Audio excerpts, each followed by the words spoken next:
Hello everybody. So good evening. So welcome for this last session for today for SAS. So now we are going to talk about abstraction and proofs. And the first talk will be about relating distances and abstractions with an abstract interpretation perspective.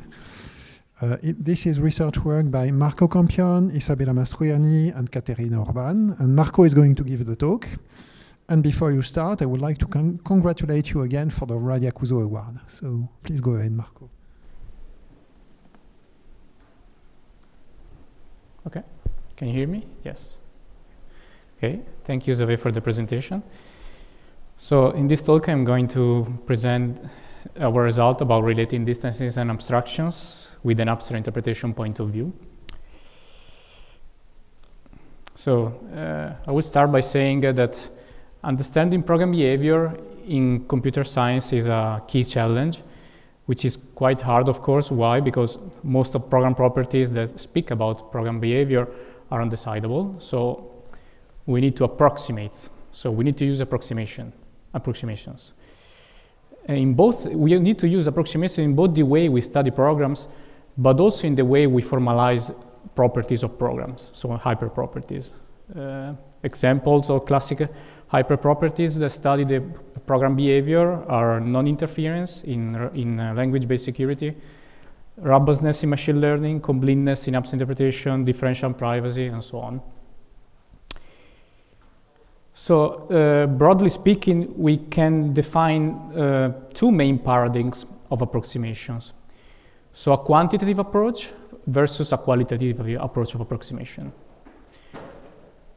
Quantitative approaches capture quantitative aspects of the approximation. So for example, by using distances. So in this example, we have a distance between image, which can be the difference in terms of pixels. While qualitative approximations can be considered as capturing semantic aspects of the objects. So by using abstractions. So the questions that we want to try to answer in this work is that are these two paradigms of approximation orthogonal, or can in fact one be an abstraction of the other? Can one be derived from the other? Can we formalize a general approach to combine them in a unified way to approximate? So for our purposes, we will use the formalism of pre-matrix in the quantitative approach and upper closure operators in the qualitative approach of abstractions. So we'll introduce briefly the concept. What is a pre-matrix? It's not a metric, but it is a binary function. So it is a very simple distance that provides a distance between two objects, which satisfy only two axioms, non-negativity and the if identity. So whenever two objects are identical, the distance must return 0.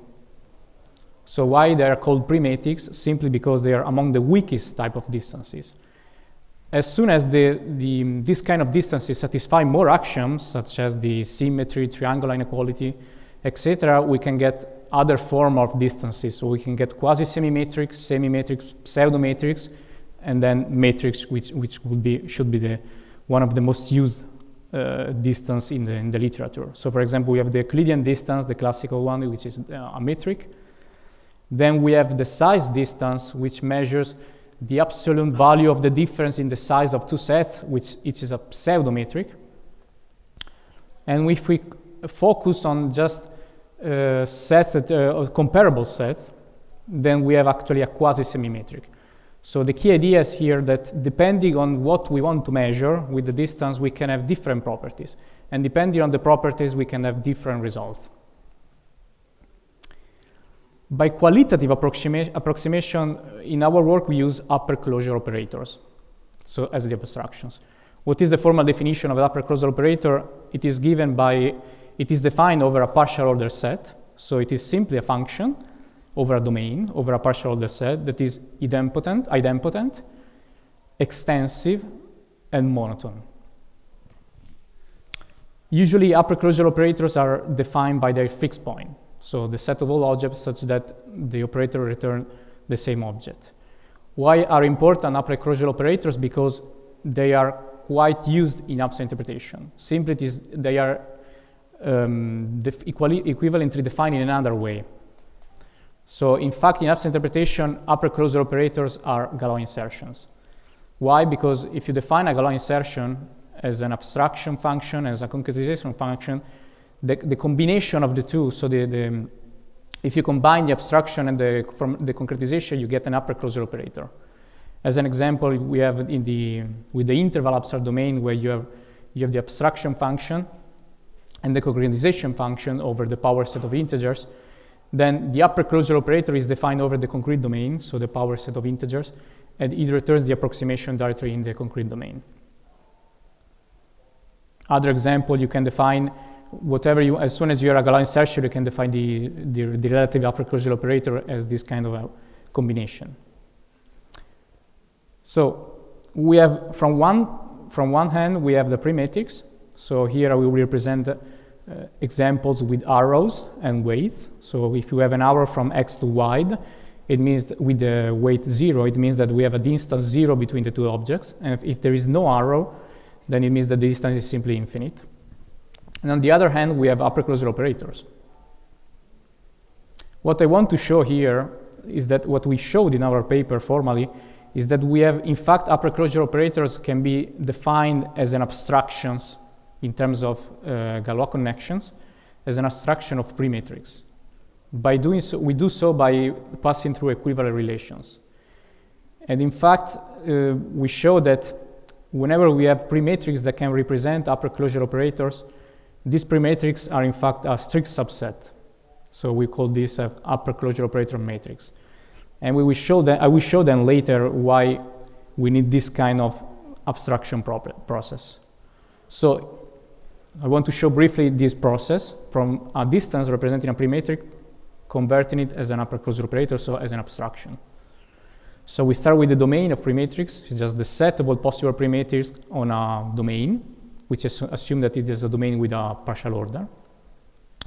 Then we have an ordering over the distances, which in fact is a way to say that a pre-matrix is more general, is more abstract than another pre-matrix, by saying that, for example, D2, in this case, the definition says that D2 is greater than or equal than D1 if D2 represent objects with more objects with distance 0 than D1, or it increases the distance. So in this case, we have the distance between x and u. We have a 0 distance, so while the other distances are equal, so we can say that D2 is an approximation of D1. Okay, so starting from a pre-matrix, the first step is applying symmetry over the distance 0 of the object, so that we can have symmetry only on distances that have 0. Then we apply transitivity, so that we have the distance is 0 between all the objects that can be reachable between each other. And at the end, we construct an equivalence relation by a Galois connection. So there is a relation only between elements that have a distance 0. Then we continue the abstraction process by turning into an upper closure operator. So we need to force all the three properties of upper closure operator. So before we transform an equivalence relation as an extensive function through an abstraction. By doing so, we simply select a representative element in the equivalence class by taking the list upper bound. This is done again by a Galois connection. Then we apply an operator to force monotonicity. Here we use the construction from Couzeau and Couzeau, a paper from Couzeau and Couzeau from 1979, a constructed characterization over closure operators. So we force monotonicity with this operator. We force the property of idempotent to get also an idempotent function. And at the end, the composition of this process is again an abstraction through a Galois connection. So this is the overall process, very generally. So we started from a pre-matrix, and we get at the end an upper closure operator. What is this upper closure operator at the end that we had? Is that it corresponds to all the pre-matrix that recognize with distance 0 all the elements that has the same property. The property represented by the upper closure operator in this case. So the property that the pre-matrix has distance 0, while all the other distances are infinite.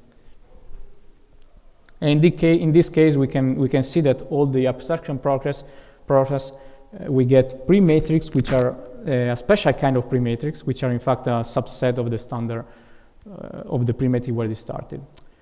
So why this is important?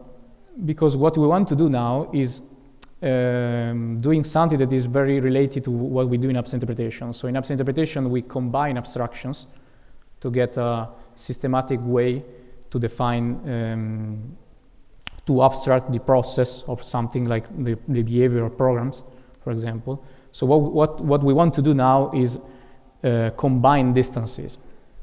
So here in this case, we combine distance 1 with distance 2 through an operator f. And what we have formalized here is that we can first apply distance 1. So that distance 1, actually, what we use about distance 1 is agglomerating all the elements that have distance 0. Then we select a representative element in this representation for each group. And then the distance 2 will be applied only between these representative elements. As an example, if we apply the distance that we obtain by applying an abstraction through an upper closure operator with another distance, so the upper closure operator rho, the abstraction, you can select any kind of abstraction that you want as a Galois connection. You just consider elements with distance 0.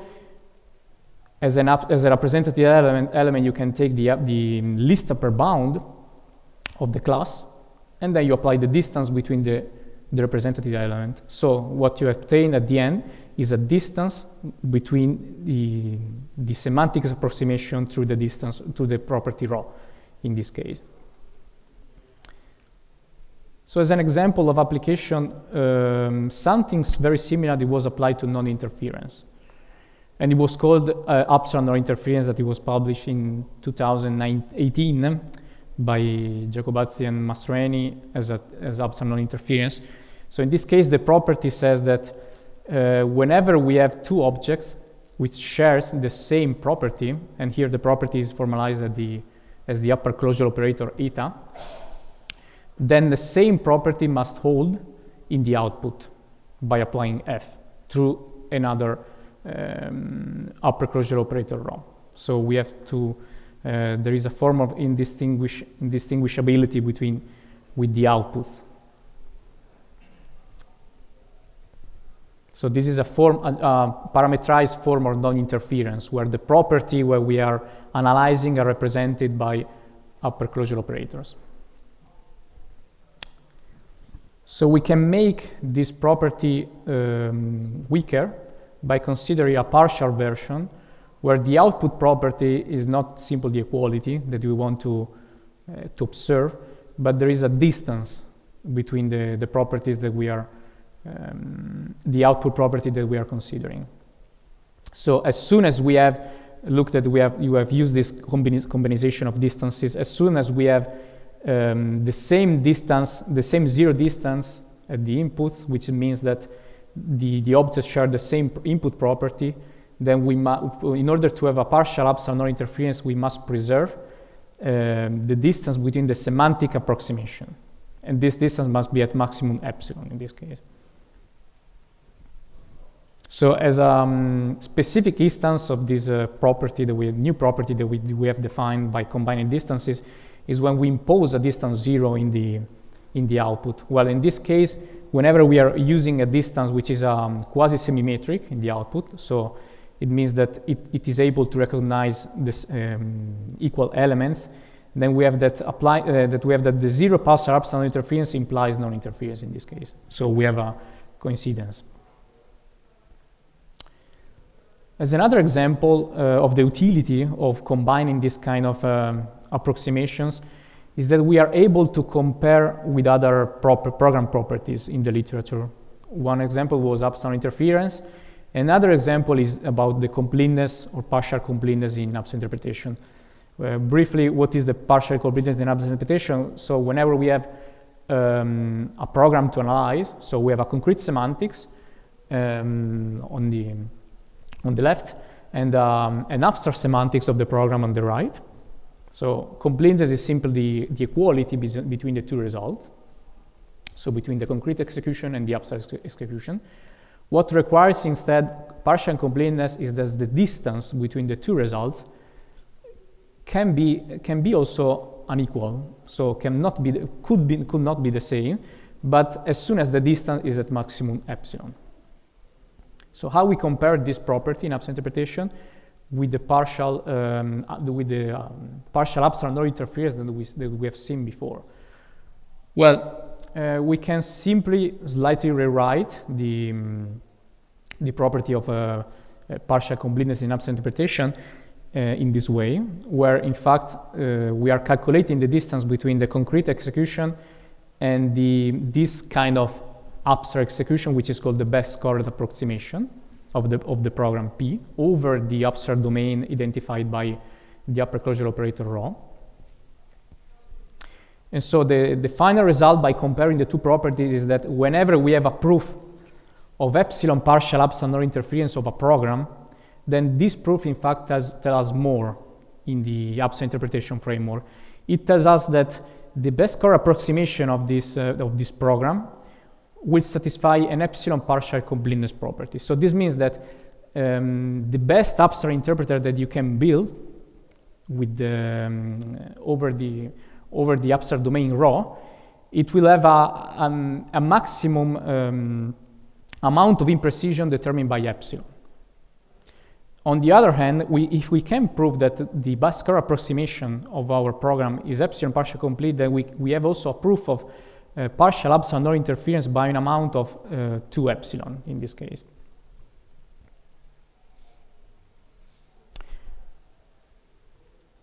So I can conclude by saying that we have proved that in fact abstractions defined in the abstract interpretation way by Galois insertion of upper closure operators in fact are abstractions of pre-matrix. And pre-matrix represents pre-matrix have a specific structure. The pre-matrix that can exactly represent upper closure operators have a specific structure. So we can apply in this case combination of distances and as we apply abstractions in the abstract interpretation. And why this is important? Because it provides a way to define a general approximation strategy. So that also we can then provide a comparison between program properties that are already defined in the literature, and we can define theorems, for example, as we have seen before, by saying that if we have a proof of program property, we can turn this proof into another program property. So this was the general idea. And that's it. Thank you. Thank you. Are there any questions? Otherwise, I do have a question. Actually, can you guess what my question will be? What if we don't have alpha and only have gamma? Okay.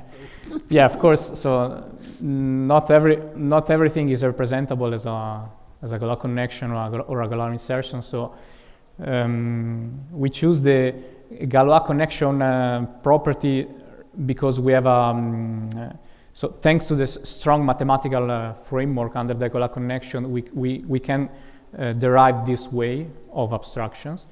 But as a future work, actually, we plan to provide a similar way of abstraction by using a weaker form of Galois connection that are defined in the literature, which admits also to not have an abstraction function alpha. Thanks. Sorry, yeah. I cannot see your name. Oh, thanks. Thanks for the talk. Maybe to be excessively concrete, if I give a simple example, Sure. If I have real numbers, right, I want to know, oh, okay, they're within some epsilon, but if I'm looking at it discretely, then whatever I'm doing with my upper closure, I assume here, would break them into equivalence classes, and it seems like those two views of abstraction are at odds in that. Does the theory you have here give me some way to deal with that question of abstracting the real numbers, or does it kind of is gnash against it in a nasty way. So I guess technically it seemed like maybe the pre-metric might be approximating in the wrong way there. Exactly, yes. So yeah, in fact, we choose the pre-matrix formalization because the fewer properties that they require, in fact, allow this kind of distances to further approximate what maybe we can represent as a matrix. So I don't know if I fully understand your question, but the fact that in a way, we can further approximate something. So this is kind of typical in upper interpretation where maybe we cannot use a specific matrix to measure, for example, imprecision of upper interpreters. So what we do, we select distances suitable to our need that in fact are not matrix. And so what we do in this case, we are applying a further level of approximations, and especially in the case of where matrix are maybe applied to discrete domains. I don't know if I replied to your question correctly. No, it's fine. Thank you. Thank you. Okay, thank you very much. Let's Thank thank you. Marco again.